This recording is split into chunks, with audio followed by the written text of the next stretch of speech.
2, 1, and we're live. Hey, everybody. Oh boy. We're back, Yep. and we're late. Technical problems. It's mostly my fault. Oh, look, I see everybody. Yep. Yep. Oh. We're gonna turn off our cameras. Why? Yeah. All right. I was having technical difficulties, guys, over here. Sorry. Great. Here at Ultimate Effort, we produce a quality product that everyone Every can time.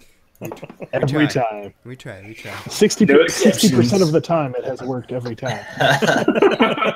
After the 5 episode, no, it's like this is what, episode 5 now? No, Well, episode 4. 5. 4.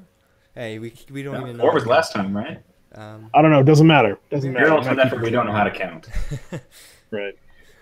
To be fair, that's why I like a simplified RPG system, so that way I don't need to count. Indeed. We're live for real though. Yeah, we're live for real. That's awesome. So everyone gets to see this behind the scenes glimpse at all the splendor involved in making this podcast. So, welcome. Yep. We're Ultimate Effort. This is our podcast about things that we like to talk about. Sometimes role-playing games, other times hummus. So we were having a conversation about railroading and like keeping your campaign on the rails versus Sandbox. like, open world. Yeah, sandbox. I'm not a fan of sandbox. I like on the rails with like a side of sandbox. It's like diet sandbox. It's not as fun, but it's better for you. You know.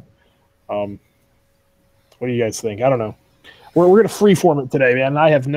There's no script. Yeah. I don't even have talking points. They're way over there. So Yeah. We decided this is a conversation between 5 lumpy-headed weirdos. Exactly.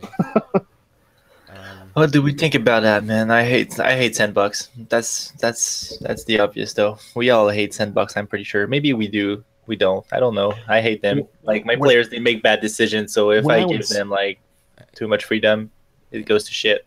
When I was a younger man and like first like brand new to DMing, when I was like a teenager, I let my players do sandbox, and I never got a single person to complete a campaign, let alone an adventure, because they just wander off, murder hoboing across the countryside and find something shiny.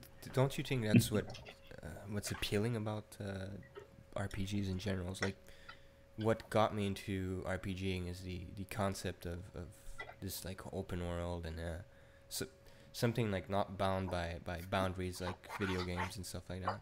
The way I see it, I don't know The way I see it is you're not limited by the mechanics. So in combat, you can do pretty much what you want. But if you don't have a certain limit around the campaign and the main plot, you'll end up like in Skyrim and do like 200 secondary quests, and you will not even like get the first level shouts of the main quest. Or you wander into the freaking Badlands or something and get clubbed by a fell beast. Like Jason said, the illusion of sandboxing. I think that's something that we can all like stick behind. Yeah. But I think what happens is if you fuck up and like they realize that they're under this illusion, it might cause more damage than.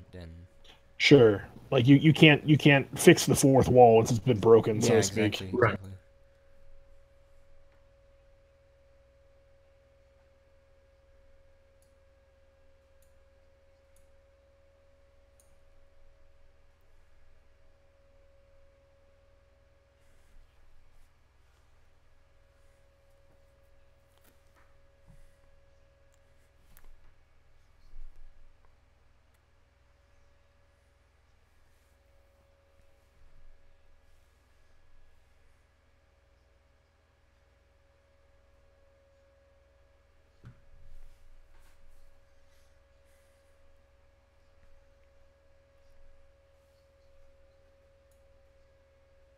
Open world or even truly open.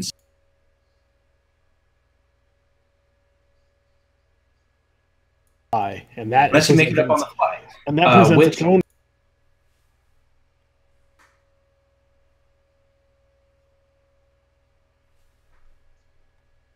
Something like that. My bad. Which ICRPG is a great system to make. We have audio problem, I think. No, it's my fault. So if you want to repeat what you said, John. Oh my god. About the conversation we had the other night. Sorry. From that far back. Yeah. Okay. From that far back. So basically, the sandboxing debate really comes down to a key word here, which is the illusion of choice. Because a game master does not have the resources that an open world video game developer would have in creating such a large, vibrant world for players to go off and generally do whatever, muck about, so to speak. And true. And it's absolutely right. As soon as the players make that decision and an adventure actually starts in a sandbox, it kind of stops being a sandbox and starts becoming a little more linear in that regard. Now, for ICRPG, I think that that question becomes more: is the system kind of inherently railroady? And to me, the caveat to that would be: is that a bad thing? Like, really, how many players like the notion of like there not being a story to follow? Personally, I think if that's the game that you want to play, that's perfectly fine. That's perfectly fine. Not me. That's not the game that I want to play. No, like give my hero a reason to be there and a dragon to kill. Have that dragon to kill. Have that lich to stop from resurrecting, or something. Or become a lich. Or become And something I would add as a DM, and I always do. I abstain from putting side quests because even though like you said, they like to follow the story, they like the main quest and all that stuff. If you're the GM and you put like something else to do on their way and they do it, it's your fault. They didn't put it there. It's the side quest that they accepted. It's on you. You placed it here. I'll put instantly derail your characters. I mean, I'll jam a side quest in there if it's relevant to like a character's like backstory. If it's like a character development episode or something like that. But not if it's just filler, Yeah. Like it's all of Doctor Who's 10th season. Yeah. Oh gosh. Yeah. No, it's actually very similar to our discussion last episode on the nature of towns. Like, seriously, there's no need to have a town in the engine of Index Card RPG. There's plenty of ways to serve all the needs that a traditional town would have in, say, D&D without actually being in town. Don't put things in an adventure that are there for filler. Your time's more valuable and your player's time is more valuable than that. They want to see the characters evolve. They want to see like exactly evolve. They want to see like everything move forward. They don't want something all like, oh, let's do a whole session that's a flashback for no purpose because I didn't prep anything. Like, you can do it, it's fine, but like not too often. Yeah. And as we all know, everyone's favorite story arcs in like Dragon Ball Z were always the filler. Goku powering up for 10 hours. That's great. For 10 hours, while Krillin has a side adventure buying crap. 25 episodes. Exactly. Hey, speaking of side quests, I got the best one right here. Okay. One of my children is screaming at the top of his lungs, so I'm going to go deal with them. I'll be right back. That is a valid side quest. Okay. Well, I'm just going to say that I agree with John on this point. I think having a if I don't make it back, tell my story. We'll try. I think having a sandbox world seems like a good idea in theory, but and that type of world, I suspect, can probably be really fun for players, potentially, when you get the sense that, I can go anywhere or I can do anything. But the reality is, number one, that puts an enormous burden on the DM or GM to prepare that world, I feel like. And as you correctly point out, John, that's just time we simply do not have, particularly for running games, a lot. And then number two, I'm not even sure even though it sounds like a good idea, that it's really even all that fun for players necessarily, because I think the tendency to get off the rails and to get aimless can happen really fast. If I can maybe derail this topic. Hey. I see what you did there. What's the burden the GM should have? Like, what should he, like, what's the limit of what a GM should produce? Like, what do you mean? Like, on a sandbox, the odds of the players going somewhere that you haven't planned are so high that, like, it's a big burden that you need to prepare places and improv places, like, and, like, make up plots. Like, or how much of the game is the game master's responsibility and how much of it's the players? Is exactly. Question? Or like in terms of time and like, how long should you, like, how long is enough for them to, like, invest their time? Like, maybe it's just us that are, like, too lazy to create, like, these open worlds with multiple branches. Because, well, if you think about it, you can go deep into you can create these these variant arcs and stuff like that. My videos. Have you ever tried making a quasi choose your own adventure storyline before? No, it must be. I have. I spent like over 24, 40 hours just doing nothing but a diagram tree of, like, the first possible 3 choices that the players had. Like, seriously, the permutations get ridiculous after not too terribly long. So yeah, it's completely unreasonable to expect a game master to actually develop a sandbox world by himself, not unless if he's got several people helping him out with, you know, making maps, making side quests, making NPCs. All of that falls on one game master. Yeah, for sure. It's not happening. It's just not. Yeah, It's not laziness. It's just being reasonable. Yeah, man. no, I was being dishonest there. Now, as a DM, with ICRPG, I can, like, ship so many responsibilities on my players. It feels so great. It's so easy, like, to create a class. You just have to create a few items, and I mean, that's, like, it's so simple. You just tell them, create your classes. I don't even want to hear it. I'll just balance it if it's really OP. And, like, so yeah, my real question, it wasn't. I was easing in the subject. Where do you guys think it comes from? The illusion that, like, the game master has to do everything, like, really, in terms of, like, prepping the world, wouldn't it be more interesting a more hands-on approach, like the players would, like, create their hometown, their turf, their planets, their backstories would be directly integrated. Like, the world that the GM creates would be, like, assisted by the players. Like, do you think it's a good idea? Well, there's, like, plenty of questions there, so, like, go ahead and answer whatever you. It's definitely a good idea, man. Like, I would totally see that. You go on the personal story of one of the players. Sorry, they're not person.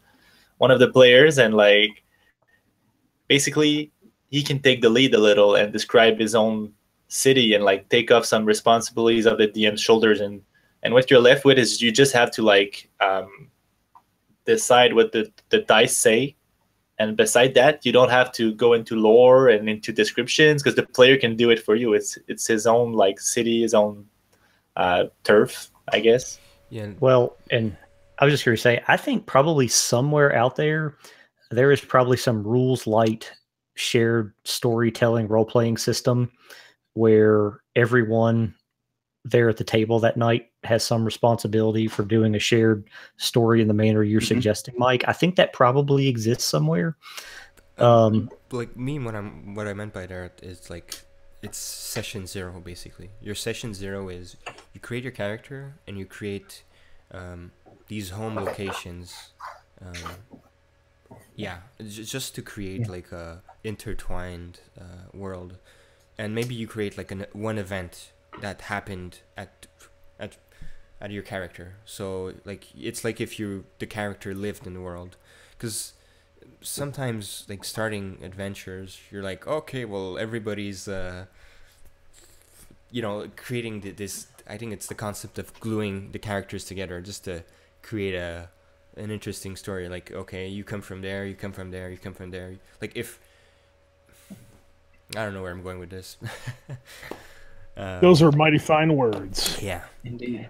And welcome back, Matt. Yeah, welcome back. Yeah. So, Yes. Dude, so yeah, I've seen things. Seen things. I'll bet you have. He's a changed man, y'all. Yeah. Yeah. but I got the shakes. I wouldn't, I wouldn't make it like super complicated. I would, it would be basically like the tag system in ICRPG. The name, I don't know. 3 words to describe it or whatever. Yeah, like describe your hometown, like from where you came from and stuff like that. I don't know, just an idea I'm throwing out there. Yeah, but it's Rich, not about taking snobby, responsibilities off the DM's shoulders. That's not what you're saying right now. It doesn't do that at all. It doesn't do it. Yeah, all that really does help, I suppose, Mike. And I do think Immersion. that if somebody's going to have a backstory that has a hometown, they should be the ones that essentially help develop that town. That should all be taken care of. Especially if they expect. Yeah, and that's what he was saying, is do it in session 0. But especially if the players are expecting the game master to have their backstory show up in an adventure, it'd be really helpful if they gave you stuff to work with. I think the issue that you're going to run into is I think that type of system will work if all your players are invested in contributing to it and also potentially have the experience with role playing to make the sort of contributions to kind of make it go. But that's Yeah. You say what I think. Generally, yeah, we'll go. Well, I was just here to say, generally, I suspect people end up DMing and DMs and GMs end up having a burden because no one else wants to put in that type of effort to just make the game go. Yeah, and so it falls to the select chosen few to kind of make it happen, so to speak. And I suspect a lot of us ended up in that role because of that. There was nobody else willing to step up. So I don't know, in that type of shared story environment, you're going to see everyone invested in that same manner. I think most people just want to show up at the table and have fun. I think in like this situation, if the 5 of us are involved in a gaming session called Valor 5. It's a warp shell game that you guys aren't aware of yet. We might stream this Thursday. Yeah, watch it Thursday. It's a good idea. Yeah, Mike's the man, by the way. But Mike has crafted this really interesting module that we're running through, and it's super fun.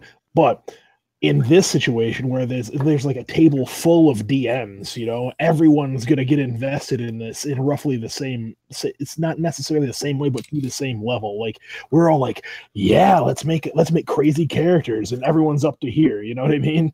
I just bought the bird suit that I found in the loot crate the other day. You guys will learn. John has a bird suit. I have a bird suit. Everything on fire. John doesn't do anything halfway. Yeah, he is all in, like all in.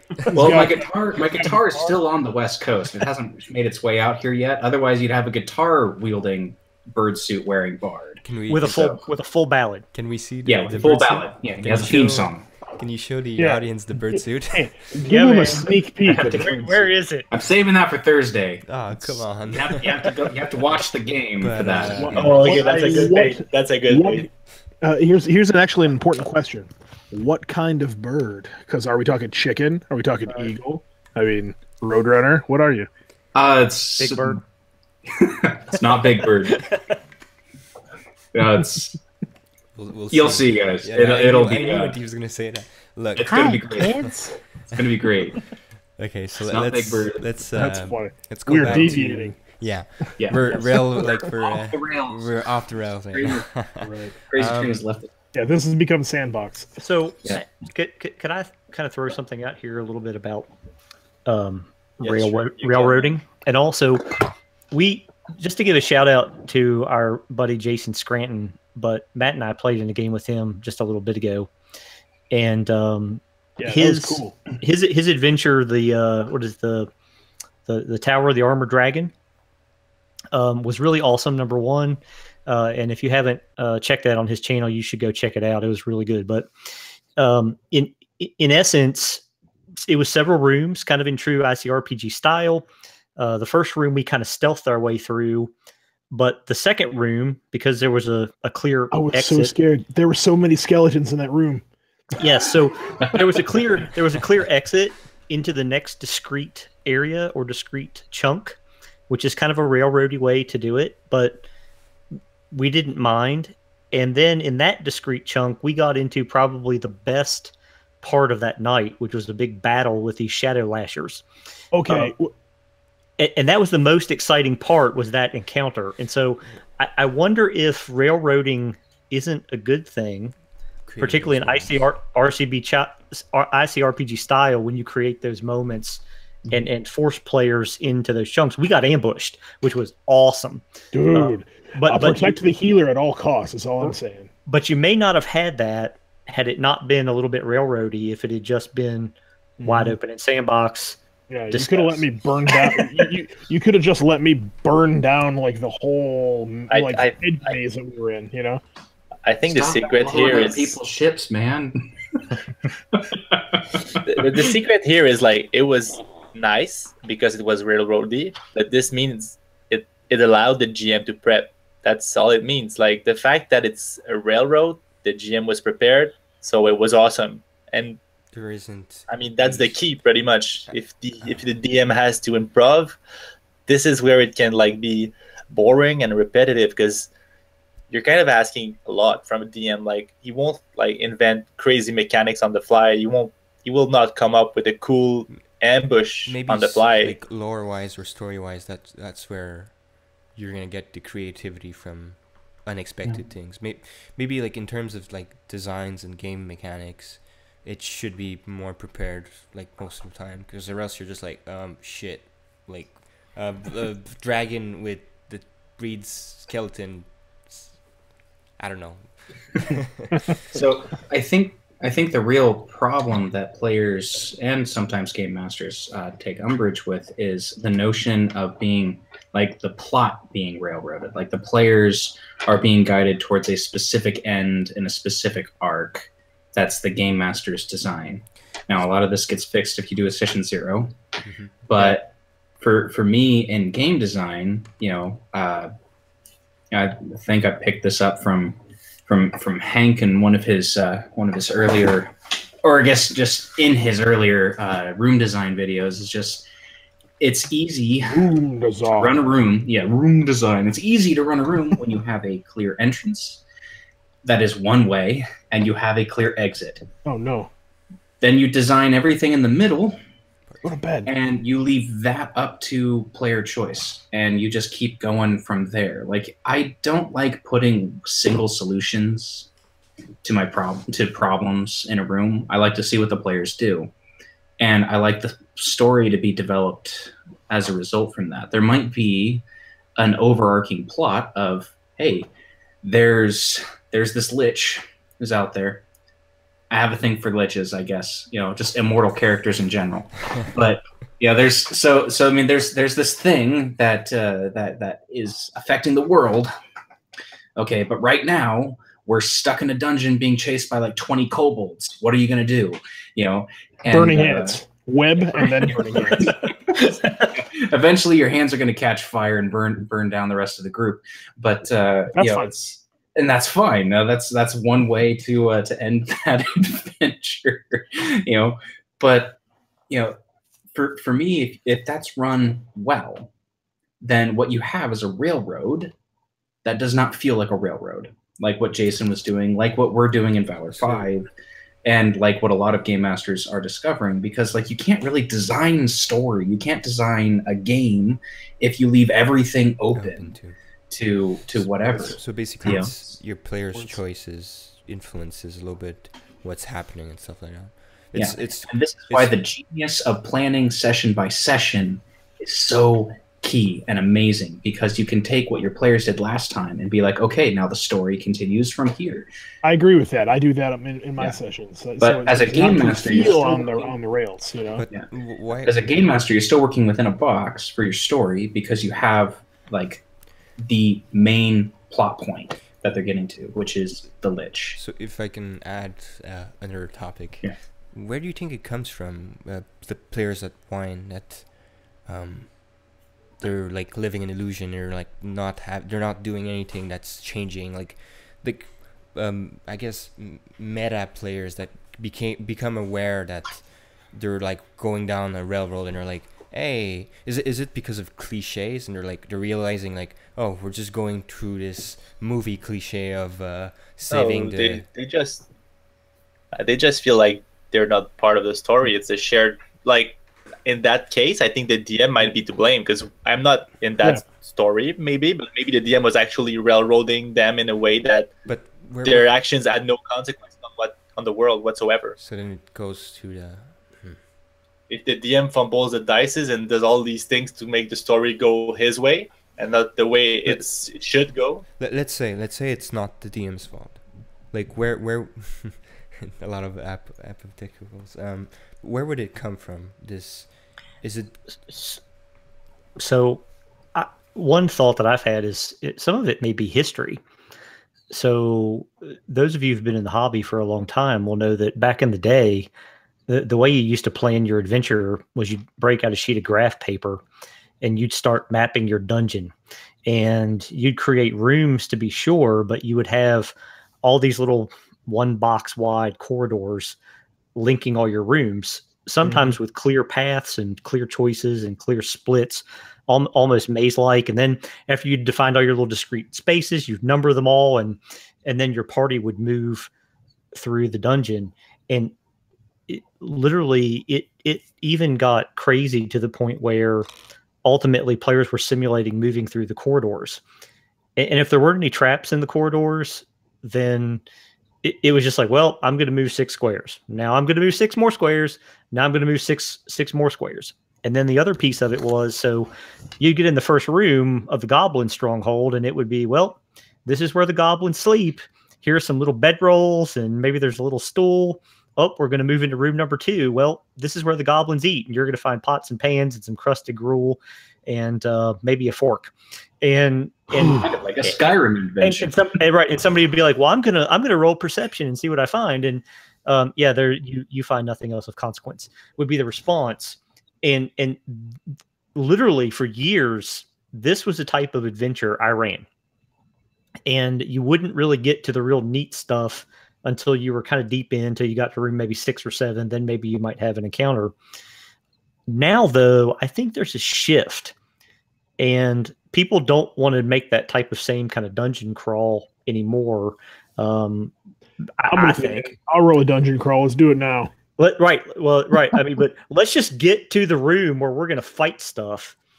And let's have an epic encounter with. You think let's all roll 5 barbarians and just run through. Do you think people are like more interested in stories? Like, we've come to a period of time where. I think that depends.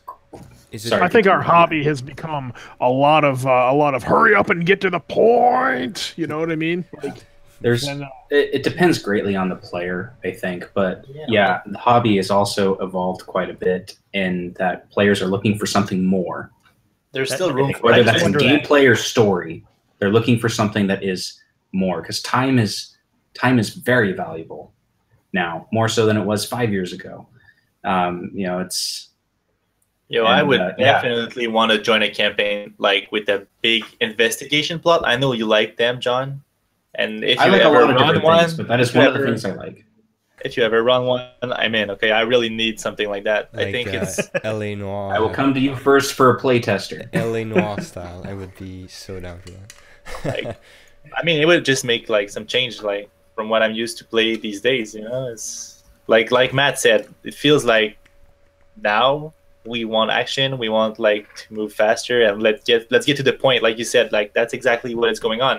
Probably is because of how our society is now with all that stress and like let's move forward and do the important stuff. Yeah, cell phones. People are distracted. They don't want to play. Okay, wait.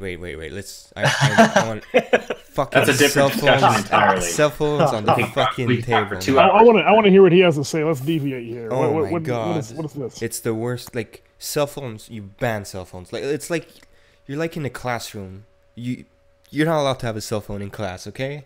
Shut it off. Here's the thing. There are a lot of useful apps that help me keep track of my spells and shit on my phone. Oh, right? really? So, Really? There's no spells But in I know ICRPGs. you. I know. Yeah. But you won't use yourself. okay, to I'm do it. guilty. Okay, I I'm know guilty. you won't be playing Pokemon Go. It's 5e. because like I'm just being frustrated right here, but it's because we ran a a session last week and they're on their phones, not listening.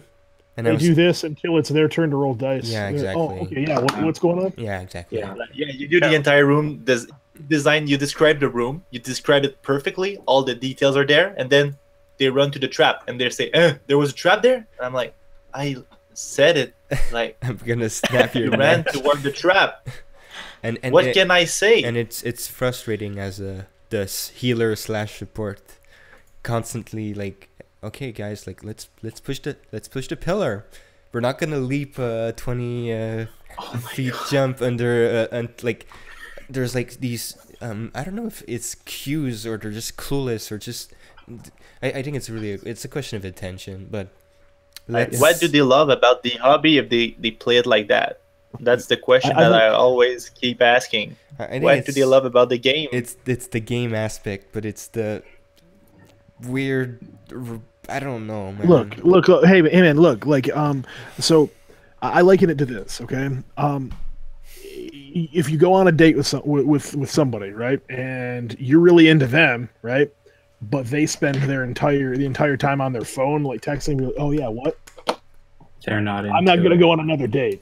So I'm not gonna invite that person back. I had a dude that brought his PSP to our last game session. It was the finale. Listen, we finally fought and killed the big bad of the whole campaign. End of the campaign, last session. Right? He was on his PSP, and I said, and Wow. he is not invited back. I'm just saying, like, and it's and he's a longtime friend of mine, you know, and you know who you are, you son of a bitch.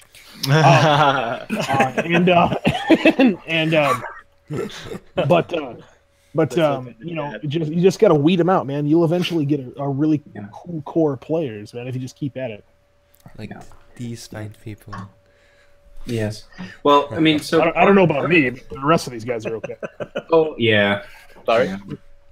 Oh, everything. Anyways, yeah, for me, like cell phones aren't the issue. It's knitting and crocheting at my table. But yeah, I know. Cell phones are just what I meant by that is like the, I guess, attention seeking elsewhere instead of like being concentrated. So it's just rude, man. For me, my goal is Yeah, no, it's really rude. For me, my goal as a game master social is so that my goal as a game master is that everybody is having fun, everybody is invested in what is going on to the point that I don't see the cell phones come out. When the cell phones come out, that's when I kind of stop and be like, is what we're doing not fun right now? And all right, let me go get Zombicide from the basement. Yeah, exactly. Or like we'll play Munchkin if that's really what we want to do, you know, because otherwise, like I spent, at least with ICRPG now, it's like I've spent, an hour preparing this adventure. It's amazing to me just how easy the system is to develop a session long game. But you're still I think the lack of respect and the lack of not even giving the credit to the GM, like it drives me nuts. It really does. I've done literally 2 sessions and I'm like, oh my god, like I just look at Matthew who did like a 4th session of Curse of Strahd, and I'm like, oh my god, it must have been hell for him. And like Curse of Strahd is the part of my life. But not the question, not the Curse of Strahd point, but just the time invested and the time he took, and I read that motherfucker. It's like a textbook. It's a fucking textbook, man. I read a textbook for fun, and it wasn't fun. Go ahead, Doug. Go ahead. I think it's I'm just grateful. That's all. I'm grateful to all GMs all over the place that invest the time, and we're as players, we're kind of like under the impression, oh, it's easy. I'll wing it. That's the first thing. I'll wing it. That's why I'm going do not do that. Oh my god! It's the most stressful session I did. It was winging it. I was like, oh shit, where's my notes? Oh crap, what am I gonna say? I don't want to fuck up the. If you're gonna wing it, you better have the experience to fall back on for it. Yeah. Well, but that's why I say, and let me look right into the camera. Railroad your players. Do it. Railroad them. It's gonna make prep for you super easy. So you can't even tell them; they won't be mad. Well, the other thing too is that yes, tell them. Don't feel guilty about railroading your character. You don't have to finesse everybody. Yeah, you don't have to be like, oh, like, hey man, I know I want to make you feel like you can do anything, but railroad them. Okay, that's right. Because so one of the things that ICRPG as a system focuses on in the DM section is this whole idea of functional mechanics versus the aesthetics. Mm-hmm. And so not only does that practical guidance potentially make you a better DM, but it also makes your encounters, your rooms, your discrete chunks of space potentially more exciting. When you add disruption to a room, when you add a timer to a room, when you add threats and treats to a room, you are focusing on functional room design, functional encounter architecture to be purposeful about what you're exposing your characters to. And that's the key. And when you're being that purposeful, and by the way, it doesn't take a whole lot to create that, just a few bullets, as we've seen in your journal. For sure. It saves you time, but you are also railroading your players when you're doing that. But I submit, my argument is you're making the game better. I think you're making it better because you are heightening the dramatic tension by introducing those mechanical elements. That's the funnest part of the game anyway. When you're dealing with that type of stuff, rather than wandering through corridors potentially. Now, unless, John, I take your point, your game is all about intrigue. In which case, then I suggest maybe it's slightly different. But it's not really, though. That's the thing. But the D4 type, like everything has to be done with intent. So it really does. I'm going to ask my question because it gave me an idea. Do you think that the engine of the railroading train is the D4 timer, where there's constantly something happening? Yes, I do. But imagine one of those trains where the engine is at the back of the train, chasing the players along as they fear the D4. I think the D4, but I think it's any functional mechanic that drives the action and pushes your players. So, like my sandstorm. Right. So you created a distinct space, right? There's an entrance to that space where players start. There's an exit, like John started us out with. But then you have something that drives the action and pushes the players, in this case, towards the exit. The sandstorm's coming. Every round. 20 kobolds are breaking down the door, Yes. all of that stuff. Pushing and driving the action, driving the time, creating this sense of heightened tension and fun. Sign me up for that railroading all day. Like, any of you guys railroad me all day in just that way, I'll take it. Yeah. Right on. And by the way, if you do that, I submit you'll be playing D&D, or in this case ICRPG, like big old badasses. Oh, he said the thing. The sandstorm. He said the thing. Wait, it's like. Do we owe Hank a quarter now? Hank's in the live chat. Is that a trademark statement yet? Right. I think we have to send him a quarter. Yeah. Here you go, Hank. We'll just buy the world book when it comes out. Was it was it clarified the beat the DC versus? It's meat. It's a meat the DC. Okay, it's meat from the mouth of the man himself, and that was a little bit of rules. It was a little bit of rules confusion, but it's fine. Okay, cool. I just wanted to. It's one of those things that was like super duperly like intensely frustrating in an otherwise awesome night of gaming. I think it's because colloquially we all say beat the target, beat the target, beat the target. Okay. And I think that's the way Hank wrote the book, in a colloquial way, beat the target. But what it's really meant when we say beat the target is hit or exceed the target, or meet or exceed the target. And I think that's the way most of us play. I think the key word a little here bit is of nomenclature confusion. Yeah. Okay. Yeah. well, like I think I used to Alex live in said the it world best. of nomenclature and whatnot, and as much as there is the possibility of different interpretations of this. The key word there is target, and that has certain connotations to me as someone who actually worked in the regulatory industry for a few years. I just wanted to clarify things. But no, it's a good clarification. What about, I'm glad we finally got it from the man himself. We have. Do you guys want to add something to the railroading topic? No, do it. Do it. Don't feel guilty about it, and seriously, like, have that conversation with your players, because it's harder to find a video game out there that has RPG in like a tag or the title that isn't an open world sandbox. Yeah, I know. And that's also part of the problem. Players expect that. But that being said, I have yet to play an open world sandbox game where I have been thoroughly invested. Entertained, maybe. But that's mostly from being very distracted with like all the things. Skyrim is absolutely no exception. I've played like that game for 1,000 hours on Steam.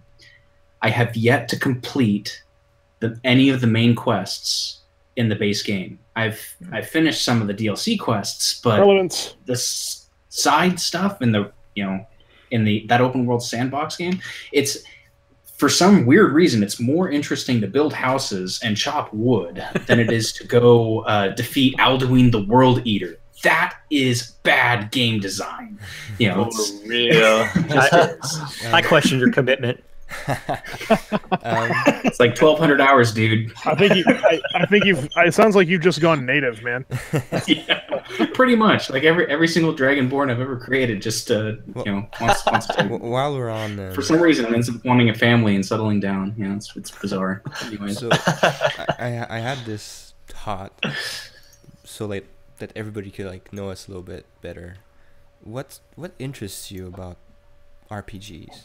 Like, if I can start, I like the storytelling. I like when people tell me stories, and I like this social aspect of it. I don't really enjoy the combat and gameplay wise. Sometimes gameplay mechanics are gonna play into the storytelling and stuff like that. But other than that, I really don't enjoy combat. So yeah, that's the way I enjoy RPGs. So what would, like, if you guys want to call around? I think that my favorite thing about RPGs is the ability to make a character that is, when we're making a character, it's just a representation of ourself in a fantastic situation, right? I like the idea of taking myself, putting myself in that situation. Do you burn stuff in real life? What's that? Do you burn stuff in real life? I would love to burn stuff. I would probably be an arsonist if it wasn't against the law. So it's an outlet for you to blow up all of my stuff. Not really. No. It may be, sure. Just cause a little bit of chaos, I guess. But I love the idea of also a shared story. Like stories are the best. Like coming together with a group of other people and having that shared story. That is something that I've never found in any other medium other than a good group of players, and a DM. It feels, that's what I think. You know what? That's awesome. What I like. Yeah, that's awesome. It feels like, we went camping like 2 weeks ago, and we were like talking around the fires of like our dreams and stuff like that, and it really felt like the experience of like listening to like the fucked up dreams that our friends had and stuff like that. The way I see it is like there's like this like attachment to the other players and to live this story with them. That's the way I see it. It's like playing D&D is like being around the campfire listening to the whoever's the storyteller. That's the way I see it. That's the mental image I have of RPG. Yeah. What I truly like about like playing these kind of games, man, and it's something that is pretty rare in my opinion. This is like when you have this immersion is like it's when it's perfect, when the group is, like you said, it's the shared story, but when everybody is in this fully immersed, and then you're like for example in our horror campaign, and you're truly like afraid, like that's the beauty of it. Like you won't get that from any other kind of game. What are those things? Well, yeah, those things lurking in the vents. Right. Fuck these things, man. I freaking hate them. When you feel like powerless, dude, that's fucked up, man. Like when the timer is ticking down and you're like, you're sweating, but like you shouldn't be sweating because you're not gonna die for real, but you're still sweating. Like that's the beauty of it. That part of you that's in that game is gonna die for real. Yeah, exactly. I guess Alex or Yeah. So I don't know if this makes me old-fashioned or what, but I just love the idea of heroes versus villains. It just kind of comes down to that for me, and this whole idea of light versus dark. And I love heroic drama. I love it when heroes are heroes and do cool heroic stuff in the moment, which is consistent with my responses. You guys know I love challenging my players. So as a DM, I love rooting for them. I love challenging them, and I'm going to try to throw everything at them to get them as ragged as possible for that moment when they overcome and bask in the glory of being champions and heroes. That's what I want for my players as a DM. That's also what I want as a player. I want to feel those heroic moments. I do also like some hack and slash. I'm not going to lie. Or in sci-fi, I love taking a blaster and mowing down a horde of enemies, like Alien style. So I do love those combat moments. You should try it with a particle gun. Yeah, right. I can't wait. Okay.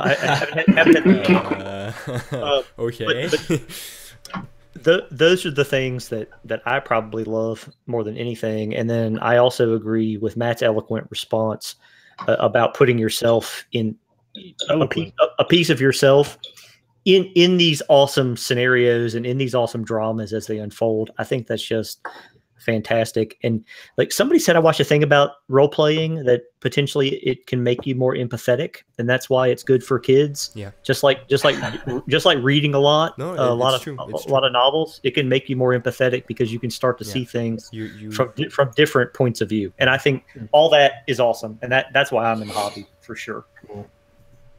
Yeah, cool. And John, you're up. So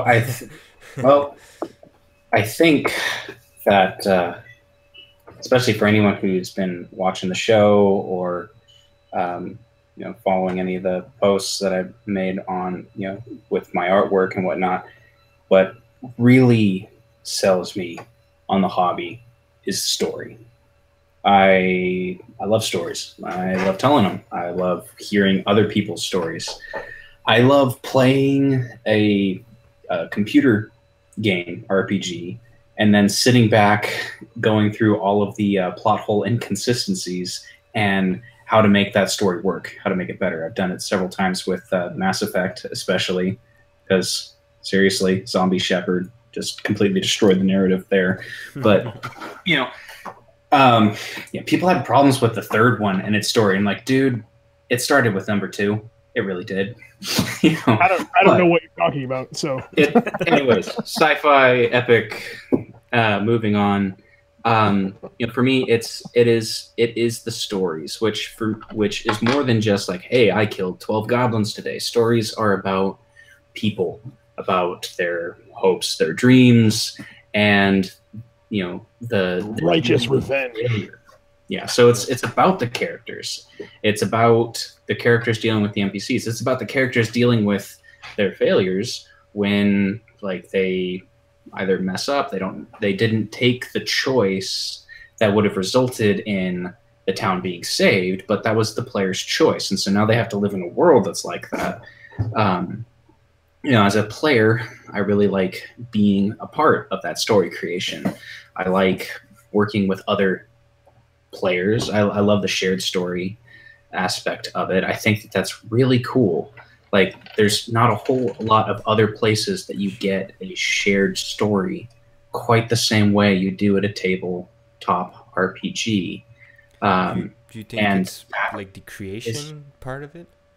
It's definitely a creativity. It's definitely a creation thing. Like more as a game master, it satisfies pretty much all of my creative urges for art, storytelling, writing, and design of things. And I mean, I'm a crafter, so I make things for my table. That's even more creative. Yeah. Why did I show the scaffold? I should have showed off the crane. It's like, so I mean, like, I'm a crafter. That's the kind of stuff that I like to do. And like, you don't really find a whole lot of hobbies that are that creative in nature. And the fact that I guess it can be pretty inclusive. Yeah, I mean, there's really no encompassing. There's no exclusivity here. Like, anybody can play, and in fact, it's almost like the weirder the better, right? And so it's a place for fellow lumpy heads to get together and do some hack and slash, or do an investigation in the murder of the high priest of the temple, or go and or an elaborate water puzzle. Or just take the freaking ring and throw it into Mountain Dew. There's a lot of you guys think about it, but it's mostly just being creative and having that sandbox to play in creatively, even if it's in a railroaded fashion. So to add to the derailing towards a village, do you think it's the kind of question we should ask each other, like, on a session 0? God, that came out weird. Do you think it's the kind of question you would ask everybody around the table, session 0, like, or is it more of an off session, like where everybody's taking a beer, everybody's feeling a little bit emotional, and maybe off session, because my response right now is different than my response once I get a few in me. You know what I mean? Like, there's I think that at a session 0 is just like, hey, what are you looking for out of a game? All right, great. Intrigue, great. I'll have a little bit of that. Yeah, it's more mechanical, a more mechanical answer. Like, I like puzzles. I don't like fighting, whatever. It's more like technical. What we just answered was like more on a deeper level with that shared fantasy and all that. Like, what happens when new players come to the table and they don't really know what they enjoy? Do you think they get killed by zombies? What? Well, I hate that's zombies. actually a really good question, because like, I remember when I first played D&D, it was I think it was 2nd edition. I had no clue what it was that I wanted to play. So I ended up playing a druid in this group, and thought I was doing okay, but between the game master's style and the way that this thing was going on, we've been playing for like a month or two, and we hadn't leveled up. And then my druid ended up getting eaten by a bear in the woods while I was trying to befriend it. So it was just one of those things. So, like, honestly, that was seriously my first experience playing D&D. It's amazing to me that I still enjoy it, and it's this hobby, and ICRPG especially. ICRPG is really what it should have. I guess not ICRPG. Drunkens and Dragons, the YouTube channel, is really what got me into game mastering. I learned how to game master by watching that channel, and then like watching some others, but like for the most part, it was this. And then when ICRPG came out and I like saw the game engine, I was like, oh my gosh, this is the game that I want to play with my group, And so you know, it's I think it comes. If you guys want to add something, I'm gonna derail it again. Well, I'm just going to say, Yeah. so if the question is, what do you do about a new player who doesn't know what they like? right. Yeah. You just run your game, But Yeah, what and happens- then you debrief afterwards. That's worked for me so far. And say what did you really enjoy about this, and then maybe you throw in a mix of things. Because the real problem is that the new player doesn't know what he is allowed and he's not allowed to do. And with the debriefing now, he played, so he kind of understands. And now you tell him, when you did that, well, you could have sneaked around the crates instead. You could have you give him some examples. You help him realize the world of possibilities that the game brings. So 2 things. Yes. Does it count as a failure to a game master if new players did not enjoy the campaign, the session that he planned out? Is it a part of his responsibility? Well, is the hobby for everyone? No, I don't think so. The answer is it depends. Okay. Yeah, and that would be my answer as well. It depends on what the nature of their dissatisfaction with the night was. Okay. Then I think I wanted to ease in my question there. Is failure a problem? No, Is you can't be afraid to suck. Failure is how you learn and grow as a human being. Okay. Yeah, you can't be afraid. You can't be afraid to suck at DM, and that's how you get better. Is asking too many questions a problem? Is Yes. seeking too much information a problem? From who? From the player? I don't. What's your just question? in general, as a game master, let's say as a game master, is it problematic to, not to bash Hank's videos or just anybody's videos, but to constantly seek out, I know it's an important thing, to seek out information and stuff like that, because that's how you learn, from imitating other people, but to over seek out information and not do anything with that information, Okay. make sense of that, what I said. So where are you going with that, man? is it a bad It's not thing? even a question yet. No, I think it's is it a bad thing to keep researching, keep looking for it, and just not do anything? Yeah, exactly. As That a I DM, think- as a player, As I'm a not DM, sure. as a DM, I said as a DM at the start of that. But Well, the nature of the game, I think, is experimentation, especially are with you a a GM if you don't do anything? What? Let finish. We didn't hear you, Matthew. John was talking. Yeah, Matt. What Yeah. what did you say there, Matt? But I said, what makes you a GM if you've never GM'd?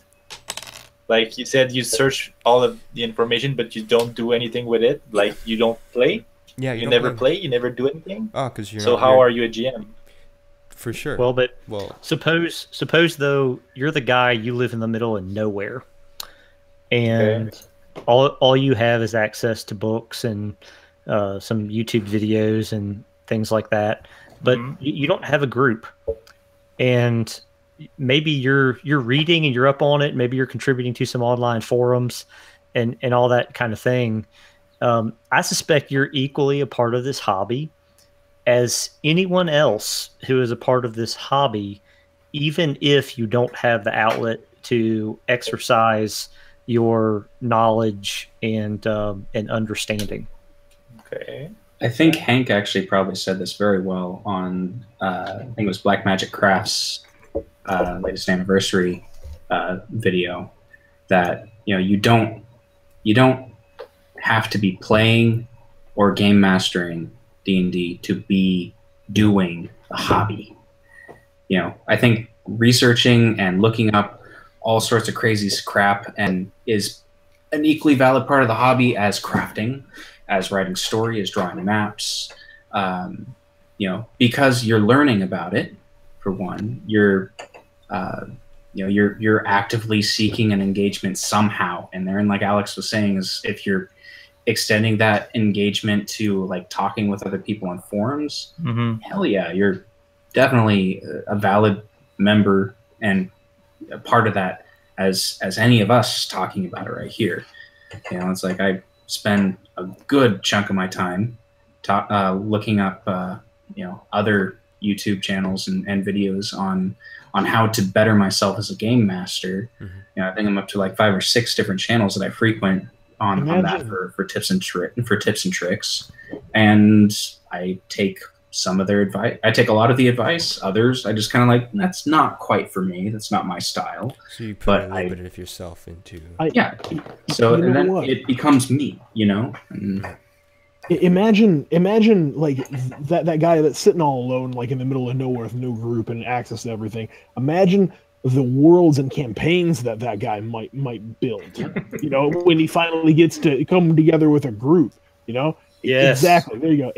And he one of the very first really good DM that I ever played with, his name's Mike, and he was awesome, right? I think he's still. I don't know whatever happened to Mike, but he did. You're awesome too. Different guy. This Mike, when he did 2 tours in Iraq and in Desert Storm, the first Iraq war, and when he was there, he took his books and his notebooks and stuff with him, and he just wrote and did a bunch of world building. And I saw in the comments, Jason Scranton said world building can be somewhat of a black hole, but for him it was cathartic. It helped him deal with what was going on. And when he came back, and he had this whole game world just packed full of details and minutia and epic quests, and a story about the druids and like how they controlled the balance of magic and how they were it was the best campaign I've still ever run, and it came from planning for a long time by yourself. And I am never going to say that guy is not participating in the hobby, because that's exactly what he's doing. That was awesome. Yep. Yeah, sorry if it was not really a question. I was just stating maybe. But I will say you really earn your stripes as a DM or a GM when you actually run a game and then you fail and suck at it, and then you learn and grow from it, and keep on doing it. But I'm not going to say that a guy who has never done it isn't a DM or a GM. Okay. Yeah. Well, it's sometimes, I mean, I think we've all had that session that ended up with everyone like playing cards instead. Yeah, you're just a DM or a GM who hasn't been tested yet. Okay. Do you guys want to? I think we can. Sorry, go ahead, Mike. Yeah, we can end this here. We can continue another half an hour and go on to our other subjects. No, but we have something right now that's allowing us to move to the next subject like fluidly. In the chat, who is it? I don't know. I can't read. Terry Street said, "Do you guys think milestones should be class abilities instead of loot? I'm getting players saying their characters are too limited. They want more choices." And one of our subjects was supposed to be custom classes. Yeah. So yeah, that kind of makes sense. And by the way, just real fast, shout out. It's coming up on 11:39. That's all I'm saying. Shout out to Terry Street. I just learned today that he's over there in Kentucky, which means he and I are practically related. So, howdy, Terry. You're actually not that far from me. Maybe we'll get together at some point. Beers and dice, man. Beers and dice. Yeah, Make it happen. Meet you in Gatlinburg. I'll bring the dice. Right on. Yeah. So yeah, do we? Which the card art that he had on his table was also just absolutely awesome. Yeah. Those cards look rocking. Yeah. I totally want to be at that session. So do we jump into custom classes? We can continue. It's been an hour. It's custom classes. You know Custom what? classes. We've all got a lot to say on that topic. We could do a whole other cast on that. You want to do just a couple of final thoughts? I don't want to. I mean, I love talking to you guys and I love doing this, but I don't know if it's just the time. I fully agree with you, man. Do we? It's a good. We're not going to get through custom classes in 5 minutes. Ask questions. Next episode. Yeah, next. Why not ask questions in on the group, and we'll pick them up. Yeah, man. Yeah.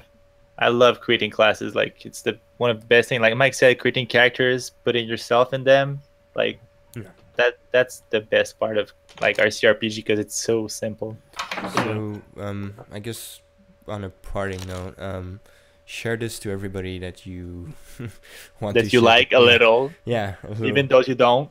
Share to all lumpy heads everywhere. Oh. Where's Okay, wait, he's going back. Coming back? There Hello, he is. John. John. Hi There guys, you go. my headset died. Oh. Oh, Um, got it. So Yeah, it was- share this on every YouTuber's comment section. Like, spread the word. Don't We spam. exist. We don't want to be spammed. Yeah, Yeah, it was fun. we thrive on your attention. No, I'm just kidding. I hope. Yeah. I hope you guys enjoyed this. It was a little bit different. I really like talking with. I like the round table discussion. I like this format. Look, we're still new, right? We've done this. What is this? Episode 5, right? 3, We're playing around with format, and that's okay. I don't know. I actually can't count. 0, 1, 2, 3, 4. It's 4. But, Yeah. yeah. So I mean, it's format's going to change, and things are going to be okay. It'll be okay. So, you guys want to add something? The rest of you guys? No? No, don't know, I think man. it's all good. Cool. Well, mean, have a Cheers. Have a cheers. Good night. Hope you guys sleep well, and this ends the stream because I Right. I still don't have an outro. That's just gonna become our